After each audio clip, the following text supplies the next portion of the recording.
Hi, hello, and welcome back to F1 Challenge VB. My name is Mephisto, and our journey through the history of Formula 1 continues today with the fifth round of the 1952 season, the British Grand Prix. It was held on the 19th of July. It had 34 entries, 32 of them took part in the race, with 10 of them having retired. The race consisted of 87 laps completed in 2 hours, 46 minutes and 11 seconds. Farina took pole from Ascari, who was second on the grid. Taruffi started the race from third, Manzon was fourth, and Downing started from fifth. Ascari won the race, Taruffi finished second, 1 lap down, Hawthorne was third, 2 laps behind, Poor came home in fourth, also 2 laps behind, and Thompson finished the race in fifth, he was 3 laps behind the leader. Besides winning, Ascari also managed to post the fastest lap of the race, a 1 minute 52-second lap. There has been a slight revision to the track since the last season, although it's nothing major. It certainly won't affect anyone.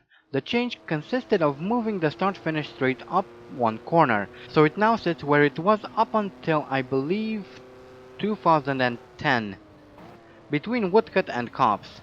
Everything else is exactly the same, however. We still have the same 8 corners. It's a simple track layout, but it's quite difficult to master, especially since some of the corners feel very samey, but each of them has its own characteristics which you will have to master in order to be fast here. So here we are in Silverstone at qualifying. Obviously this is a very big race for Andy Hicks, so he will be hoping to qualify as best as he can, and that is a 1:44.5, which is around 12 seconds slower than current pole standard Dennis Poor, which isn't all that good, so Andy will be hoping to lap a bit faster and hopefully put in a better time. And on his second try, that's a 1:33.7, slight improvement, however not all that much, and Piero Taruffi comes around to take pole from Dennis Poor with a 1:26.4, and that was a Simca Gordini in the middle of the track there. Hopefully it won't slow down Andy too much. As he comes through this right-hander, he gets punted by Piero Taruffi, so this lap is absolutely gone out of the window. He's going to lose a lot of time here. No, not really worth it. Later on, this is his third or fourth try even, and one of the fellow Ferrari drivers is in the middle of the track there. He has to avoid a collision and again loses a lot of time, so not very good qualifying. And after refueling and a bit of tweaking for the car, that is a 1:32.9. Once again an improvement, however not as much as he would have liked. Hopefully there's still time, so hopefully he can still manage to do well. Coming around again, that is a 1:32.3, a couple of tenths of seconds faster, although still nowhere near pole time. So gotta keep pushing, I guess. And coming through Beckett's here, and that was Ken Wharton in the Fraser Nash, and because of that we lost a lot of time, so that is it for the qualifying. Quite an eventful qualifying.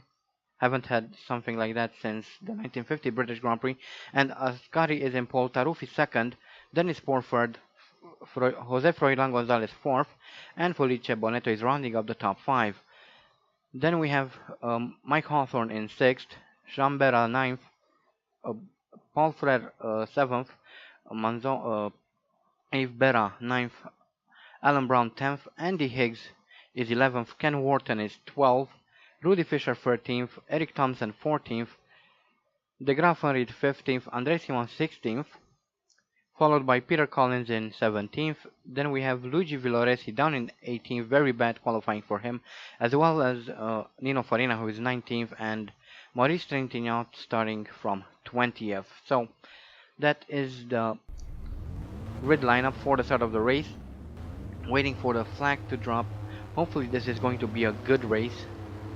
Obviously there are going to be retirements, but hopefully not all that many. And we are off. There's already contact between myself and one of the Altas there. but nothing all that bad as we rush into Cobb's turn 1, which is now turn 1.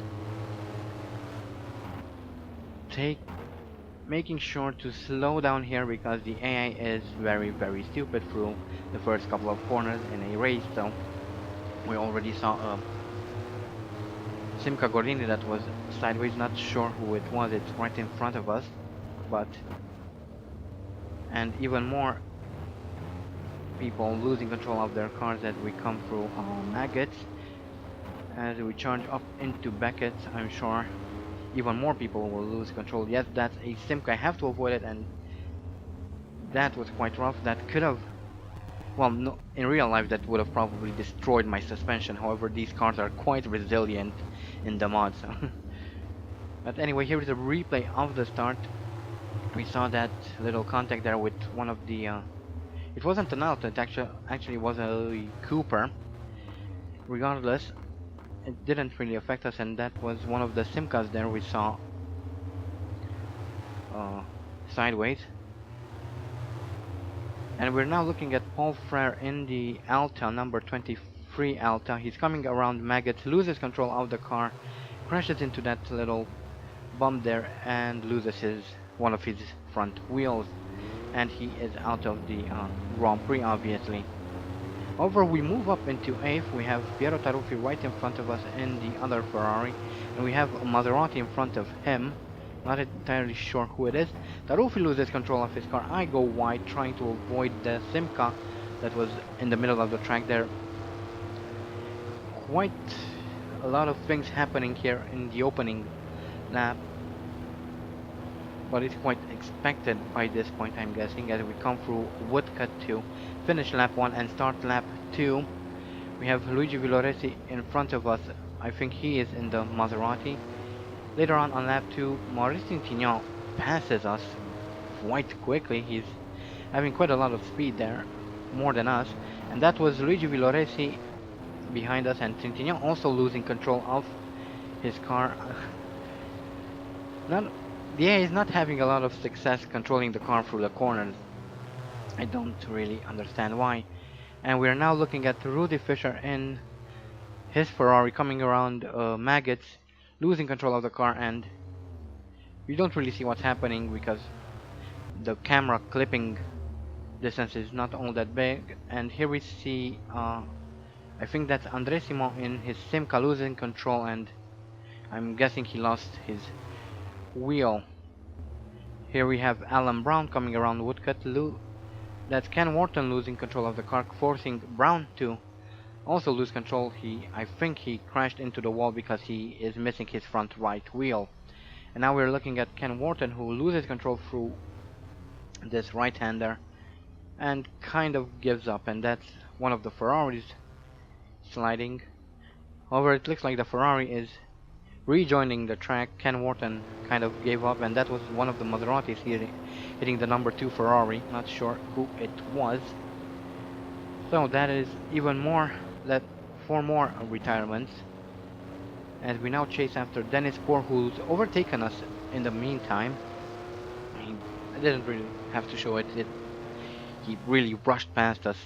There wasn't any time, and we are now looking at Mike Hawthorne in his Cooper, comes around, hits one of the Ferraris there, and he is out of the Grand Prix. It was actually André Simon as we watch him right now, so I'm not sure who was in the Simca there. I thought it was... So Simon loses control through this right-hander, then Mike Hawthorne comes really quickly into the corner and crashes into Simon, both losing wheels and, well, retiring from the race.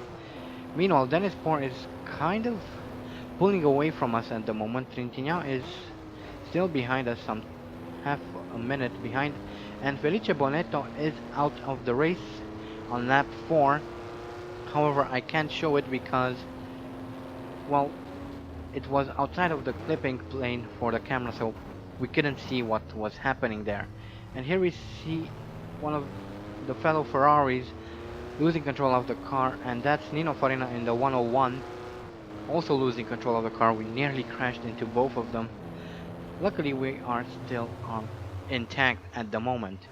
And we're now looking at Maurice Centineo in the number 20 Simca Gordini. He loses control of the car through maggots and flips the car upside down, so he will be obviously retiring from the race. Lap 5 and still chasing after Dennis Poor, who is now some 15 seconds up the road. Gonzalez is 6.5 seconds behind us, closing in, and one of the Ferraris again loses control, and also a Simca Gordini kind of having troubles through that right-hander. Lap 7 and Tullo de Graafenried is out of the race.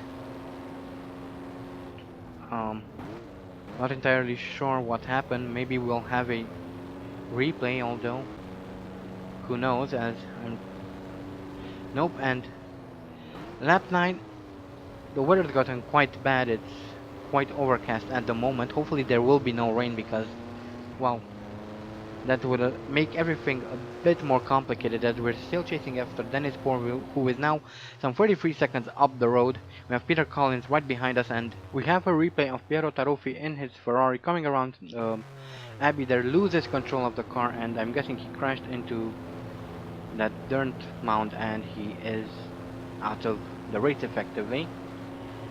Still chasing after Dennis Poor, although I think it's kind of pointless at this stage of the race, as he's 34 seconds up the road. I don't think we'll catch him. He's really, really fast. Not sure how his car is faster than my Ferrari, but oh well, I guess. And Peter Collins is about to overtake us. And yes, coming into cuffs here. Peter Collins moves up into second position. We drop down to third. Jose Froilan Gonzalez is behind us, some 30 seconds down the road, and we are now looking at Alberto Ascari, who's coming through Abbey there, loses control of the car just like Taruffi before him, and he's upside down. I'm guessing something like that happened, something similar happened to Taruffi. And I don't really understand why the replays had a different weather, because, well, it's definitely a different weather here. It was sunny there, and, well, it did get sunnier, but this is lap 26. That is Dennis Poor coming to lap us, and Peter Collins has pulled a massive gap of 1.5 minutes, so I'm guessing he will overtake lap us at some point. And yes, indeed, on lap 27 he's coming to lap us, and something has happened. I think he lost control or something, because he's now falling behind. He was 1 minute 30 seconds ahead of us, and now he's quickly losing time. Not entirely sure what's happening as we come through club there, racing towards Abbey. And yes, Peter Collins is out, as well as Jose Froilan Gonzalez. I think they might have collided with each other. So here is Peter Collins in the number 24 Alta coming around, trying to lap me, loses control of the car, crashes into that barrier there, and loses his front right wheel. And that is Gonzalez in the Maserati coming around and crashing into Collins. Here's another look at Gonzalez. He comes around and crashes, and they're both out of the British Grand Prix with just a couple of laps left, as we now start our final lap, lap 28. Remember, we are 1 lap behind the leader, so we have 1 lap left to make. And there goes Dennis Poor to cross the line and take the win here in Britain. We come home second, and luckily both Collins and Gonzalez managed to finish more than 90% of the race, so they do receive points here. So that's 3 Brits in the top 3, which is quite good. And here are the retirements. Almost pretty much everyone. There were only 2 cars left by the end of the race who actually crossed the line. So kind of a bad race for most of the AI. Good for Dennis Poor, good for me, or Andy Higgs rather. But yeah, that's the British Grand Prix. I'm kind of getting sick and tired of saying the same things over and over again. I guess I'm I've given up. I'm not going to mention it because I've been saying the same thing for the past two and a bit months, so it's getting old now. The AI is kind of bad, and by a bit I mean really really bad. Anyway, here are the career statistics. Andy Hicks has participated in 20 Grand Prix. His best start is 5th. No pole positions, obviously. Has set 4 fastest laps. His best finish is 1st. Has 8 wins, out of which 1 was at the Indianapolis 500. Has won 1 championship. Has a total of 90 points. Has retired 7 times. Has experienced 433 laps out of a total of 572 laps. Has 3 bronze trophies. At long last, 1 silver trophy, 8 gold trophies, and as an extension, 8 podiums.